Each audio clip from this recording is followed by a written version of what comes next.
नमस्कार दोस्तों, स्वागत है आपका एक बार फिर से हमारे इस चैनल समग्र ज्ञान पर। दोस्तों, अगर आप अपने जीवन में कुछ नया सीखने की चाह रखते हैं तो चैनल को सब्सक्राइब जरूर कर ले। साल 2023 की सबसे बड़ी श्रावण पूर्णिमा साल के 31 अगस्त से 31 अगस्त तक पड़ने वाली श्रावण पूर्णिमा को सबसे बड़ी और सबसे खास पूर्णिमा समझा जा रहा है। इस दिन भद्रा का साया भी रहेगा। 31 अगस्त को पड़ने वाली पूर्णिमा पर कई दुर्लभ संयोग बन रहे हैं। ऐसे में इन दो जगहों पर चुपचाप 2 दीपक जलाकर छोड़ दे। इससे मृत्युदंड, पितृदोष, महाकाल सर्प दोष, नजर दोष, शनि दोष, राहु दोष सब कुछ होगा खत्म, किस्मत पर लग जाएंगे। 4 चांद महालक्ष्मी दौड़ी चली आएंगी, कंगाल भी होंगे धनी। दोस्तों, आज हम आपको बताएंगे दीपक जलाने के कितने ज्यादा फायदे आपको अपने जीवन में मिलते हैं और किस तरह आपको दीपक जलाना चाहिए, कौन सी दिशा में, जिससे आप बहुत ज्यादा तरक्की प्राप्त कर सकें और अपने जीवन में सभी बाधाओं को खत्म कर सकें। सबसे पहली बात तो आपको ध्यान में रखनी चाहिए कि अपने घर के मंदिर में रोजाना ही आपको दीपक जलाना चाहिए। कभी भी ऐसा नहीं होना चाहिए कि आपने दीपक ना हो, क्योंकि घर के मंदिर में रोजाना दीपक जलाना बहुत ही जरूरी होता है। इसी से आपके घर से सभी नेगेटिव एनर्जी बाहर निकलती है। अगर आप कोई भी दीपक नहीं जलाते हैं घर के मंदिर में या फिर अपने घर में शाम के समय, तो इससे आपके घर का वातावरण बहुत ज्यादा नेगेटिव तो होता ही है। आपके घर की परेशानी भी बहुत ही ज्यादा बढ़ने लगती है। घर का जो मुखिया होता है उसे बहुत ज़्यादा ही मेहनत करनी पड़ती है। इसकी वजह से परेशानी और टेंशन में घर का मुखिया पहुंच जाता है।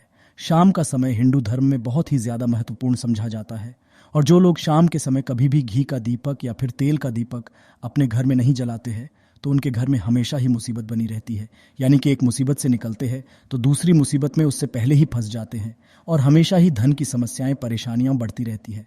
उनके जो बच्चे होते हैं वो भी उनके खिलाफ होने लगते हैं, उनका कहना बिल्कुल भी नहीं मानते हैं। इसी तरह से घर का पूरा माहौल ही दुखपूर्ण होने लगता है।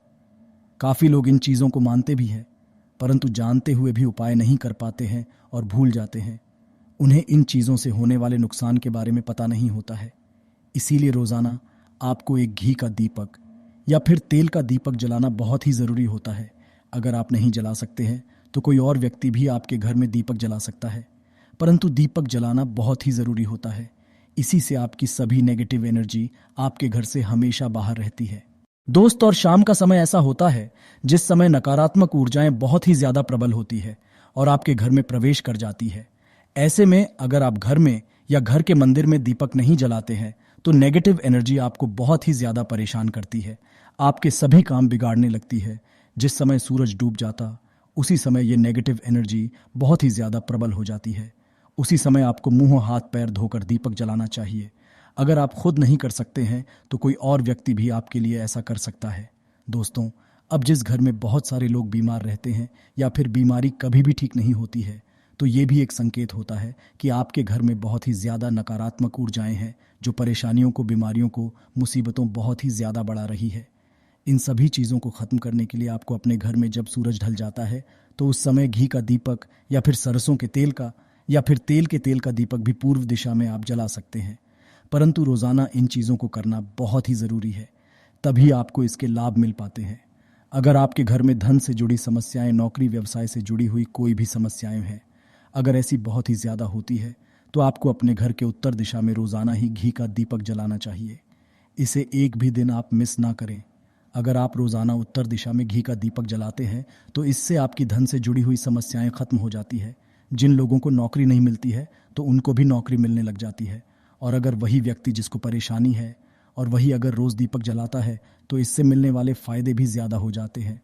शाम के समय घी का दीपक या फिर तेल का दीपक जलाना बहुत ही ज़रूरी होता है।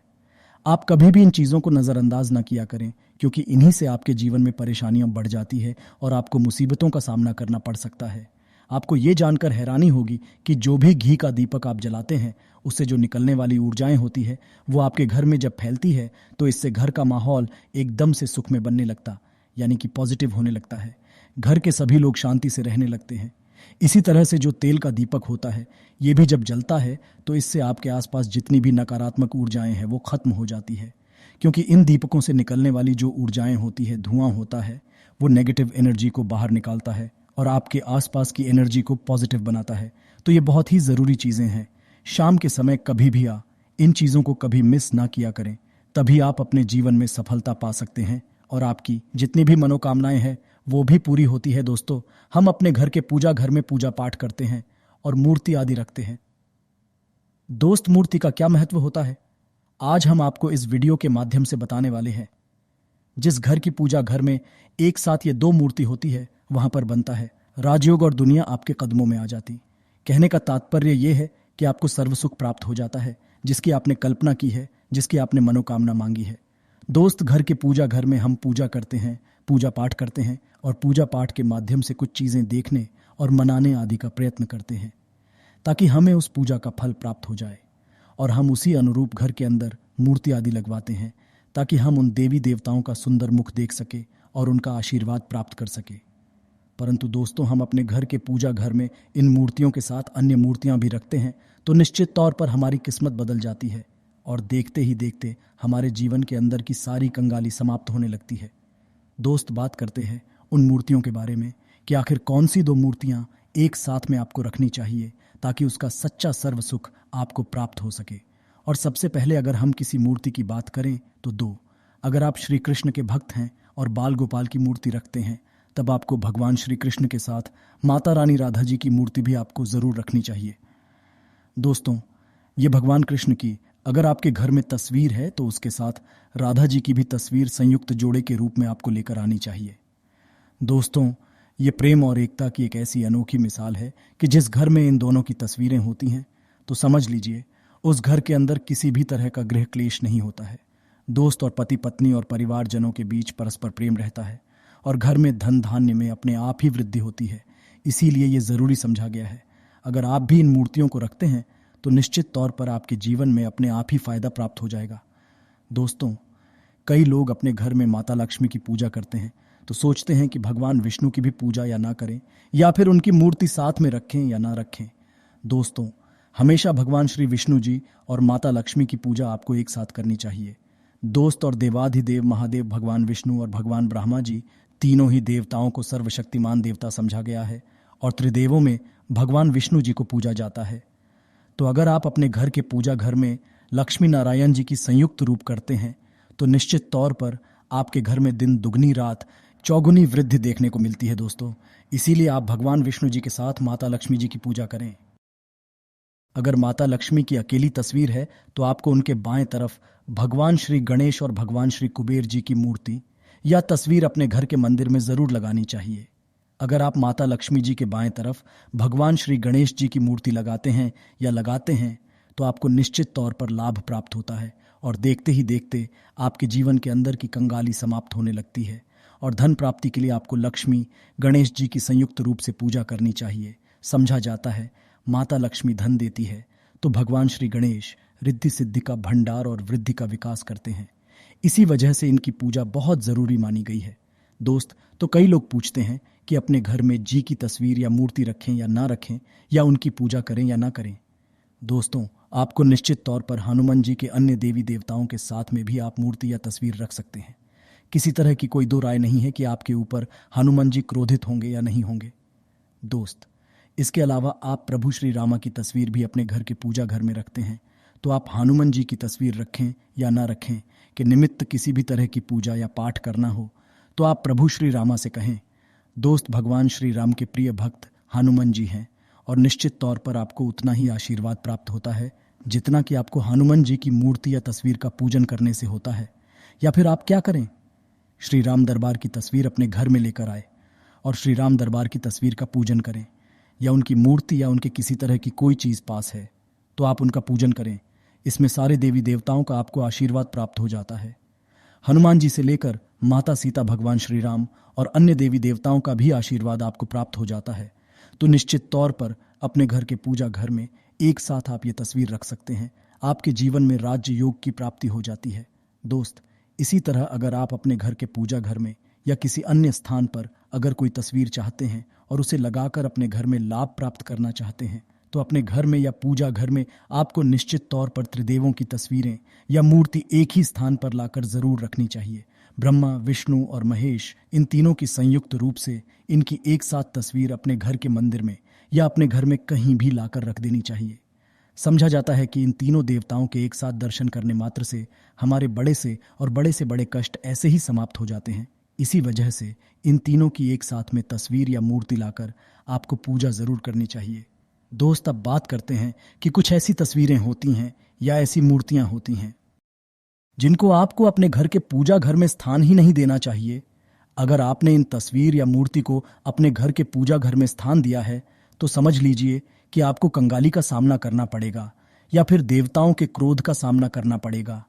दोस्त, और एक बात बता दें कि मंदिर में कभी भी विषम संख्या में गणेश जी की मूर्तियां ना रखें, जैसे कि 1, 3 या 5 ऐसे रखना अशुभ समझा जाता है। 2 मूर्तियों को एक साथ रखना शुभ समझा गया है। अगर आप सिर्फ गणेश जी की मूर्ति रखते हैं तो इसके अलावा किसी भी तरह की मूर्ति आपको नहीं रखनी चाहिए। दोस्त, तो इन्हें स्थापित करते वक्त ध्यान दें कि गणेश जी का चेहरा हमेशा घर के मुख्य दरवाजे की होना चाहिए, ताकि आपको अच्छे और सच्चे धन लाभ की प्राप्ति हो। और इस बात का ध्यान रखें कि घर में अंगूठे से बड़े आकार का शिवलिंग आपको भूल कर भी नहीं रखना चाहिए।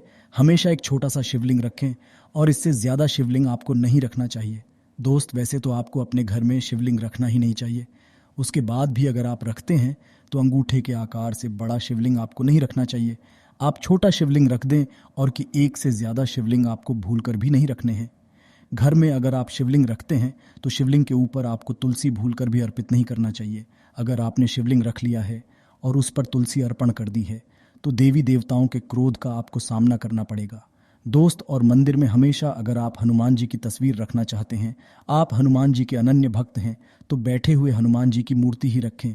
बजरंग बली भगवान शिव के अवतार हैं, इसीलिए उनकी भी शिवलिंग की तरह ही मूर्ति रखें। साथ ही जो पति पत्नी होते हैं, वैवाहिक जीवन आपने नया स्टार्ट किया है तो हनुमान जी की मूर्ति या तस्वीर अपने कमरे में, अपने बेडरूम में आपको भूल कर भी नहीं रखनी चाहिए। अन्यथा आपको आपके जीवन में कई तरह के दोषों का सामना करना पड़ता है। दोस्तों, हनुमान जी ब्रह्मचारी है तो इस बात का आपको ध्यान रखना चाहिए। दोस्त, राधा कृष्ण की मूर्तियां अगर जैसे अपने शयन कक्ष में सोते हैं और वो आपके बेड के सामने की तरफ रखी है कि जैसे कि आप सुबह उठे और आपको उठते ही पहले उनके दर्शन हो जाए, तो समझ लीजिए कि आपका जीवन माला माल होने वाला है। किसी भी तरह का कोई दुख धन की चिंता आपके जीवन में नहीं रहेगी। दोस्त, इसी तरह अगर माता दुर्गा की तस्वीर आप अपने घर में लेकर आना चाहते हैं और चाहते हैं कि माता दुर्गा की तस्वीर के माध्यम से आप अपने जीवन में समृद्धि देखें, तो दोस्तों भूल कर भी आपको माता दुर्गा की क्रोधित अवस्था की तस्वीर, जैसे कि महाकाली की तस्वीर या फिर महिषासुर का वध करते हुए या क्रोधित अवस्था में माता लक्ष्मी की माता दुर्गा की तस्वीर लाकर आपको उनकी पूजा नहीं करनी चाहिए। दोस्तों, हमेशा शांत और सुंदर मुख वाली तस्वीर ही अपने घर के अंदर लाकर पूजा करनी चाहिए। बहुत ही शुभ और मंगलकारी समझा जाता है। दोस्तों, इस बात का ध्यान रखें कि अगर आप अपने घर में मूर्तियां रखते हैं तो आपको इनको भूल कर भी टूटे हुए चावल नहीं चढ़ाने चाहिए।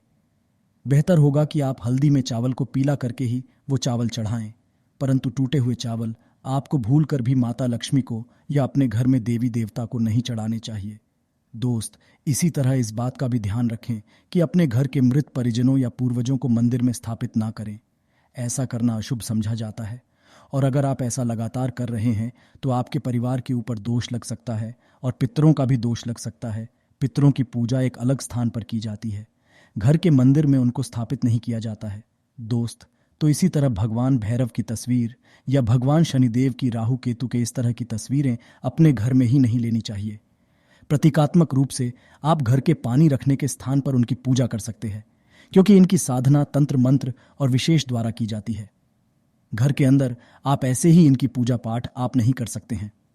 इनकी पूजा पाठ में अगर किसी तरह की कमी रह जाती है तो उनको बहुत ज्यादा क्रोध आ जाता है। इनके क्रोध का आपको सामना करना पड़ता है। इसी वजह से आपको इस तरह की तस्वीरें या मूर्तियां अपने घर के अंदर नहीं रखना चाहिए। और जो पहले हमने आपको बताया, उस तरह की तस्वीरें तो निश्चित तौर पर आप रखकर अपने जीवन में फायदा प्राप्त कर सकते हैं। दोस्त, भगवान शिव से प्यार करते हैं तो कमेंट बॉक्स में लिखें हर हर महादेव, ओम नमः शिवाय, जय शिव शंकर। एक लाइक तो बनता